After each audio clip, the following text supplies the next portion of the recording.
একটি বাদ দিয়ে প্রত্যেকটি এই আসার চেষ্টা করে। ব্রিগেডিয়ার হান্না শাহ আজকে শহীদ ছিলেন সেনাবাহিনী, পাকিস্তান সেনাবাহিনীতে ছিলেন, পরবর্তীকালে বাংলাদেশের সেনাবাহিনীতে যোগ দিয়েছেন, এসেছেন। কিন্তু সৈনিক হয়েও তিনি গণতন্ত্রের জন্য সংগ্রাম করেছেন। নির্বাচন বলতে কিছু ছিল না, জাতীয় সংসদ নির্বাচন বলুন, উপজেলা নির্বাচন বলুন, আর ইউনিয়ন পরিষদ নির্বাচন বলুন, কোনটাই কোন সুস্থ অবস্থান নির্বাচন হয়নি। তারা তাদের প্রার্থীদেরকে নির্বাচিত করার জন্য রাষ্ট্রযন্ত্রকে ব্যবহার করেছে পুলিশকে, প্রশাসনকে, এবং সেইভাবে তারা জোর করে ক্ষমতা দখল করে রেখেছে। কিন্তু তাই নয়, এই ক্ষমতাকে ধরে রাখার জন্য তারা প্রশাসন, বিচার ব্যবস্থা, অর্থনৈতিক ব্যবস্থা সবকিছুকে তারা কুক্ষিগত করে দেয়। বিগত 18 বছরে তারা বাংলাদেশে দুর্নীতির নজিরবিহীন দৃষ্টান্ত স্থাপন করে। শেখ হাসিনা সরকার ধরে নিয়েছিল দেশে কোনদিন যাবে না, সারা জীবন থাকবে এবং এইভাবে মানুষের অত্যাচার এবং নির্যাতনের নিপীড়ন করে তাদের যে ক্ষমতাকে চূড়ান্ত করবে আর সম্পদের পাহাড় গড়ে তুলে দিয়ে দিবে। আজকে খবরের কাগজ খুলেই দেখবেন যে আমাদের মন্ত্রীরা কে কত টাকা চুরি করেছে, কে কত টাকা বিদেশে পাঠিয়েছে, তার ফিরিস্তি আপনারা দেখতে পারবেন না। আর একটার পর একটা মন্ত্রী ধরা পড়ছে। আল্লাহর কি বিধান, যারা একদিন দেশের বেগম খালেদা জিয়াকে, এই দেশের আপসীন নেত্রী অবিশ্বাস নেত্রী খালেদা জিয়াকে যা মিথ্যা মামলার সাজা দিয়ে কারাগারে পাঠিয়েছিল, তারাই আজকে এই দুর্নীতি দায়, চুরির দায় তাদেরকে গ্রেফতার করে পুলিশ তাদেরকে কারাগারে। আজকে যে হাসিনা অত্যন্ত বাগাড়ম্বর করে বড় গলায় বলেছিল যে আমি শেখ মুজিবুর রহমানের মেয়ে, আমি পালাতে জানি না, বলেছিল না? কিন্তু সেই শেখ হাসিনা এই ছাত্র জনতার উত্তাল তরঙ্গের সুনামি আমার আক্রমণ শুরু করেছে, আসতে শুরু করেছে। কারণ অতি দ্রুত গণভবন থেকে বেরিয়ে হেলিকপ্টার থেকে পালিয়ে পড়েছে। তারপর সবাইকে দিতেন এই যে আমাদের ফেসবুকে এবং বিভিন্ন জায়গায়, তাই না? আজকে দুঃখ হয়, কষ্ট হয়, এর জন্য মানুষকে অনেক প্রাণ দিতে হবে। আমরা গত 17 বছরে আমাদের এই বিএনপি প্রায় 1000 লোককে গুম করে ফেলা হয়েছে, হাজার হাজার লোককে গুলি করে হত্যা করা হয়েছে, 60 লক্ষ মানুষের মধ্যে মিথ্যা মামলা দেওয়া হয়েছে। তারপর সেটি কয়টা মামলা? জোরে বলেন 100 বেশি। ছাত্রদের নেতারা কখনো জেলে গেছে না? রাত্রিবেলা বাড়ি থেকে ঘুমাতে পারতো না, তাই না? আমাদের ডিউটি নেতারা ঘুমাতে পারত। সারি কোর্টে যাও, হাজিরা দাও, আমার নামে ওই পুলিশ এসে আবার ধরে নিয়ে যায়, আর টাকা চায়, টাকা দিতে না পারলে আবার আরো ধরে নিয়ে যায়, মামলা দেয়, ঠিক না? হান্না সাহেব মারা গেছেন কিন্তু হাজিরা দিতে। হাইকোর্টে, ঢাকা কোর্টে যখন যাচ্ছিলেন তখন ওইখানেই তার হাতে ব্যথা শুরু হয়, তারপর তাকে হাত পকড়ে নিতেই চলে যায়। ব্রিগেডিয়ার হান্না সাহেবের সঙ্গে আমার জেলের মধ্যে একটা স্মৃতি আছে। আমরা একসাথে একবার গ্রেফতার হয়ে কারাগারে গেলাম। প্রথম আমাদের যাওয়া হলো এই পুরনো নাজিমুদ্দিন রোডের কারাগারে। খুব পুরনো কারাগার, জায়গা ছিল না, সেখানে একসাথে আমরা প্রায় 15 জন নেতা ওখানে ঢুকছিলাম। যে ছোট্ট ডিভিশন আছে, মাত্র 10টা রুম, সেখানে জায়গা নেই। আমাদের আরেকটা সেলের মধ্যে দেওয়া হলো। সেই সেলের বর্ণনা আমি করতে পারছি না। রাত্রিবেলা ওখানে আপনার শুধু আপনারা ইঁদুর চেনেন, ইঁদুর টিকা টিকা টিকা বলে, সব দৌড়াদৌড়ি করে, ঠিক মতো বসে থাকে যায় না।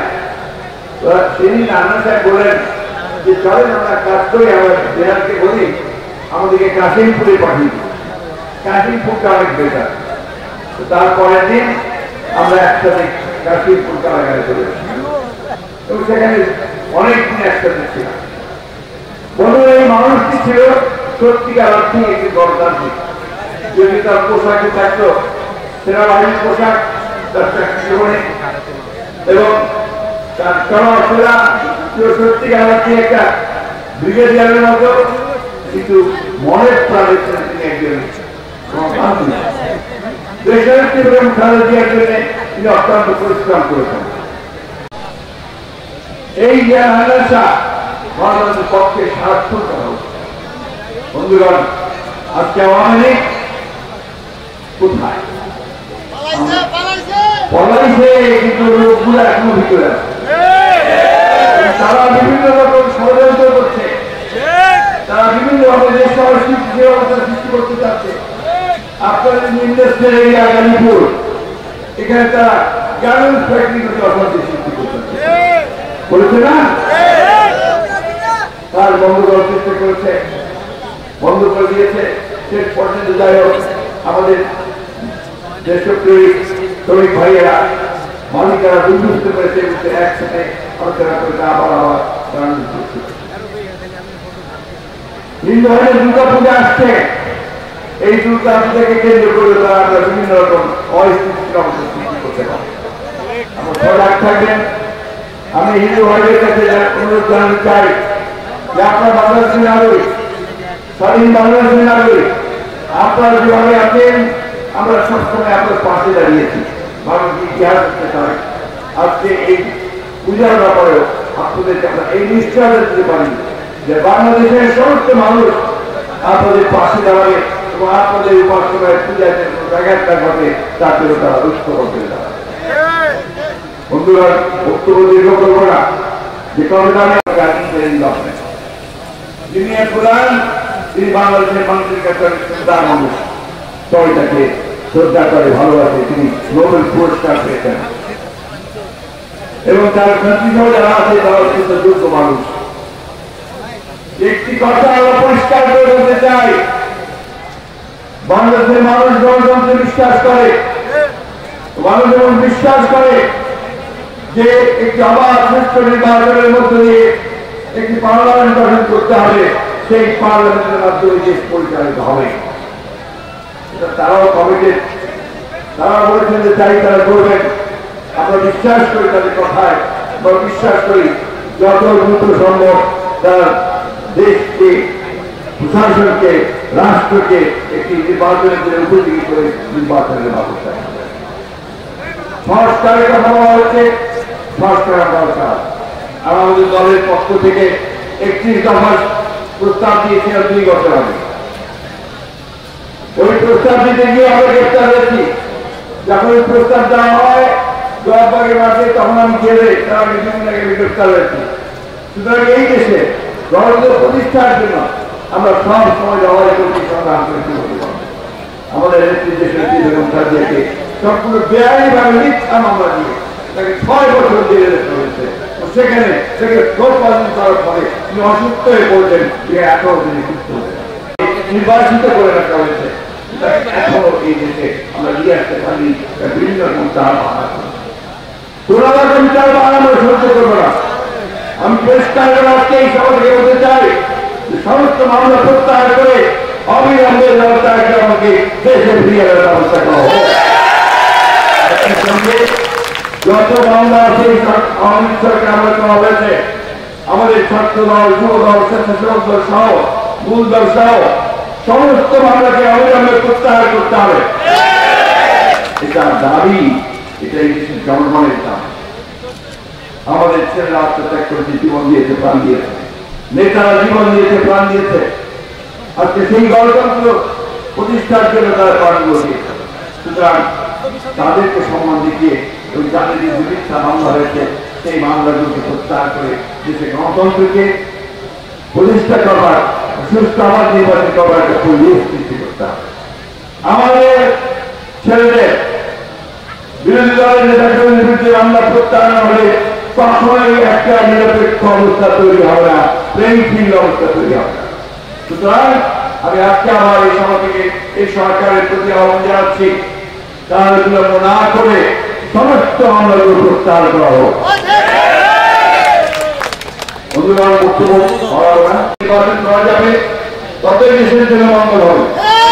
সুতরাং আমরা মনে করি অতি দ্রুত সংস্কারগুলোকে সম্পন্ন করে একটা নির্বাচনের ব্যবস্থা তৈরি করে একটা নির্বাচিত পার্লামেন্টের হাতে, জনগণের হাতে ক্ষমতা হস্তান্তর করতে হবে। আমি আজকে আপনাদের সবার মধ্যে দিয়ে ব্রিগেডিয়ার জেনারেল হান্নান সাহেব কামনা করেছি, শ্রদ্ধা জানিয়েছি। সেই সঙ্গে শ্রদ্ধা জানাই এই গণতান্ত্রিক যুদ্ধে এই সংগ্রামে যত ভাই বোন আমার শহীদ হয়েছে তাদের সকলের প্রতি আমার গভীর শ্রদ্ধা জানাই। বিগত এই জুলাই, অগাস্টে যারা শহীদ হয়েছেন তাদের প্রতি আমার শ্রদ্ধা জানাই। আমার যে ভাই, আমার যে সন্তান, আমার যে শিশু যারা গুলিবিদ্ধ হয়ে মারা গেছেন, বন্ধুগণ, তাদের প্রতি গভীর শ্রদ্ধা জানাই। আমরা সেই অবস্থা ফিরে দেখতে চাই না। আমরা মা সন্তান কারা সেটা দেখতে চাই না। আমরা দেখতে চাই না পিতা তার পুত্রকে হারান। আমরা সত্যিকার শান্তিময় বাংলাদেশ দেখতে চাই, একটা বৈষম্যহীন বাংলাদেশ দেখতে চাই, সত্যিকার একটা সমৃদ্ধ বাংলাদেশ দেখতে চাই। আমরা আমাদের ছেলেদের জন্য চাকরির ব্যবস্থা করতে চাই। আমরা আমাদের মানুষের জন্য কল্যাণকর রাষ্ট্র নির্মাণ করতে চাই। আসুন আমরা সেই লক্ষ্যে এগিয়ে যাই এবং আমাদের নেতা হান্নান সাহেব যে লক্ষ্য ছিল, ইচ্ছা ছিল, যে আদর্শ ছিল, সেটাকে সামনে নিয়ে সেটাকে বাস্তবায়িত করার জন্য আমরা সবাই গণতন্ত্রকে প্রতিষ্ঠা করার জন্য আমরা সজাগ থাকি, সতর্ক থাকি এবং প্রয়োজনে আমরা রাষ্ট্রের ন্যায় গণতন্ত্রকে প্রতিষ্ঠা করার জন্য এই কথা বলে আপনাদের ছেলে যে অত্যন্ত যোগ্য একজন মানুষ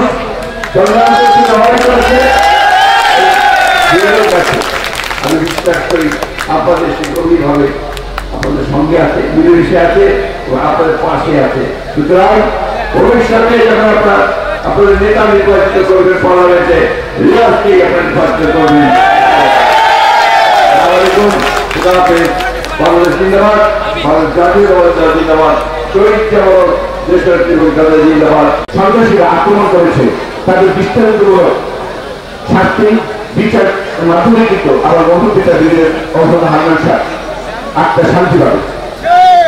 সারা জীবন কাপাসিয়াবাসীর পাশে তিনি ছিলেন, আপনাদের পাশে থাকার চেষ্টা করেছেন। আমিও ঠিক একইভাবে আপনাদের পাশে থাকতে চাই, আপনাদের সহযোগিতা চাই।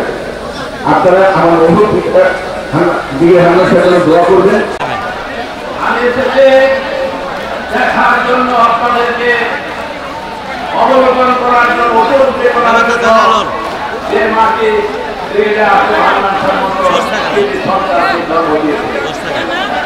মাকে যে মানুষ এই হান্নান সাহেবকে সম্মানিত করেছে, সেই মাকে এবং মানুষকে সালাম জানানোর জন্য আমি এসেছি। আমার কথা বলেছে, রক্তের সরাসরি সম্পর্ক না থাকলেও যে ব্যক্তির সাথে স্বৈরাচার ঘুরিয়ে আন্দোলনের সময় আমরা অত্যন্ত কাছের অভিভাবক পেয়েছি।